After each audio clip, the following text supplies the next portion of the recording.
நண்பர்கள் எல்லாருக்கும் வணக்கம். இன்றைக்கி வந்து நம்ம என்ன பார்க்கலான்னு பார்த்தீங்கன்னா, மே 22 கரண்ட் அஃபேர்ஸ் வந்து பார்க்கலாம். நம்ம சேனலில் பார்த்தீங்கன்னா ரெகுலராக வந்து கரண்ட் அஃபேர்ஸ் வந்து அப்டேட் பண்ணி கொடுத்துட்ருக்கோம். சரிங்களா? நம்மளோட சேனல் சப்ஸ்கிரைப் பண்ணாதவங்க கொஞ்சம் சப்ஸ்கிரைப் பண்ணி ரெகுலராக அதை வந்து ஃபாலோ பண்ணி வச்சுக்கோங்க. ஃபஸ்ட்டு பாருங்கள், சர்வதேச புக்கர் பரிசு பெற்றவர் வந்து யார் அப்படின்னு சொல்லி கேட்குறாங்க. இந்த வருடம் 2025 சர்வதேச புக்கர் விருது வந்து யாருக்கு வந்து கொடுத்துருக்காங்க அப்படின்னு சொல்லி கேட்குறாங்க. ஸோ இதுக்கான ஆன்சர் பார்த்தீங்கன்னா ஆப்ஷன் ஏ, பானு முஸ்தாக். சரிங்களா? இவர் பார்த்தீங்கன்னா ஒரு கன்னட எழுத்தாளர். பானு முஸ்தாக் அவங்க பார்த்தீங்கன்னா ஒரு கன்னட எழுத்தாளர். ஸோ அவங்களுக்கு பார்த்தீங்கன்னா 2025 ஆண்டிற்கான சர்வதேச புக்கார் பரிசு வந்து கொடுத்துருக்காங்க. அடுத்து பாருங்கள், தற்போது உள்ள ஆசிய சிங்கங்களின் எண்ணிக்கை வந்து எத்தனை அப்படின்னு சொல்லி கேட்குறாங்க. தற்போது உள்ள ஆசிய சிங்கங்களின் எண்ணிக்கை பார்த்தீங்கன்னா ஆப்ஷன் ஏ 891. அடுத்த கொஸ்டின் பாருங்கள், ஜெர்மனியில் நடைபெறும் ஜூனியர் உலகக்கோப்பை துப்பாக்கி போட்டியில் கனக் வென்ற பதக்கம் வந்து எது அப்படின்னு சொல்லி கேட்குறாங்க.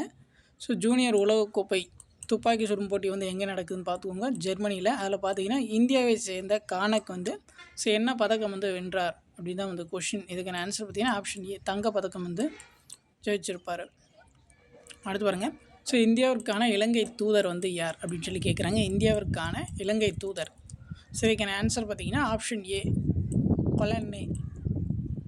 அடுத்து பாருங்கள், உச்சநீதிமன்றத்தின் வழக்கறிஞர் சங்க தலைவர் வந்து யார் அப்படின்னு சொல்லி கேட்குறாங்க. உச்சநீதிமன்றத்தின் வழக்கறிஞர் சங்க தலைவர் பார்த்தீங்கன்னா ஆப்ஷன் பி, கபில் சிபல். சரிங்களா? ஸோ கவாய் வந்து உச்சநீதிமன்றத்தின் தலைமை நீதிபதி. அடுத்து பாருங்கள், சர்வதேச மனநல மாநாடு. சரிங்களா? சர்வதேச மனநல மாநாடு வந்து எங்கே நடந்துச்சு அப்படின்னு சொல்லி பார்த்தீங்கன்னா அமெரிக்காவில் வந்து நடந்துச்சு. சரிங்களா? ஸோ நம்ம தமிழ்நாட்டில் இருந்து மா சுப்பிரமணியம் இருக்கார் இல்லையா, ஸோ அவர் வந்து இந்த மாநாட்டில் வந்து கலந்துருப்பார். ஸோ அந்த மாநாட்டில் பார்த்தீங்கன்னா ஸோ தமிழ்நாட்டுடைய அந்த மருத்துவ சுகாதார திட்டங்கள்லாம் இருக்கு இல்லையா, ஸோ அதை பற்றி வந்து பெருமையாக வந்து பேசியிருப்பார்.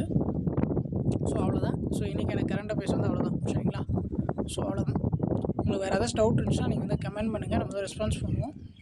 நம்மளோட சேனல் சப்ஸ்கிரைப் பண்ணாதுங்க, கொஞ்சம் சப்ஸ்கிரைப் பண்ணி ரெகுலராக ஃபாலோ பண்ணிக்கோங்க. தேங்க்யூ.